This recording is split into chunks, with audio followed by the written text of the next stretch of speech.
State and data are two main important things when it comes to building applications in general. Because the whole point of building apps is that we need to manipulate data, we need to move the data along, which also includes allow that data to sort of be transported throughout all of the different states of the app. So here's the structure of our current app, more or less, okay, just for simplification, I simplified everything. So we have the My App widget, the main one, which connects to my main page and has profile page, and also we have the search book page as well as the saved book page.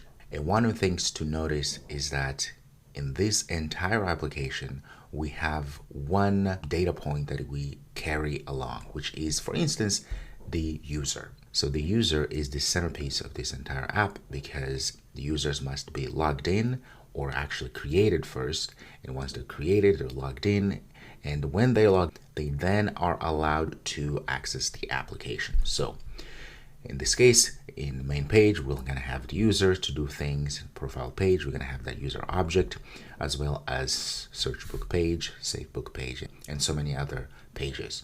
The way we've been doing things right now for the user specifically, we are retrieving or recreating the user object each time we need that user in a different page.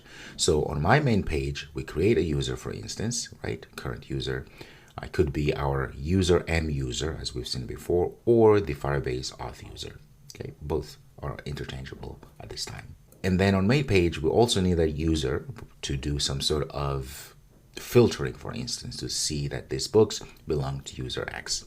And then on profile page, obviously we need a user because we're showing their pictures, we're showing their information, and so forth. On a search book page, we may need that user to be able to access to that page, because if anybody else comes in and wants to access search page, they shouldn't be allowed. So the user is present all over the place. Now, there is a better way to do that, which will allow us to have a more concise state and flow to this application, because at this point, if we continue to recreate per se this user each time we need, we may put ourselves in a really bad position, especially as the app grows, which will introduce a lot of bugs and really hard to test our app.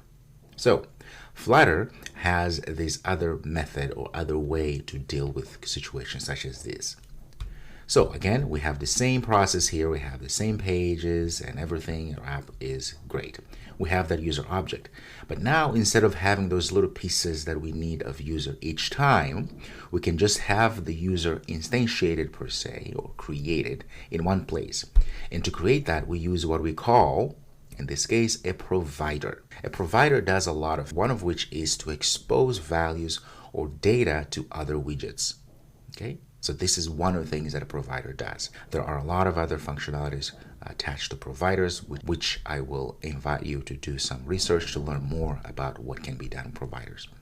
But essentially, what we are going to do is we're going to use this mechanism called provider to allow us to expose the data, the values, from one place to all other widgets in our widget tree, which includes, of course, the pages that I'm showing here. Let's go ahead and see how all of that would work.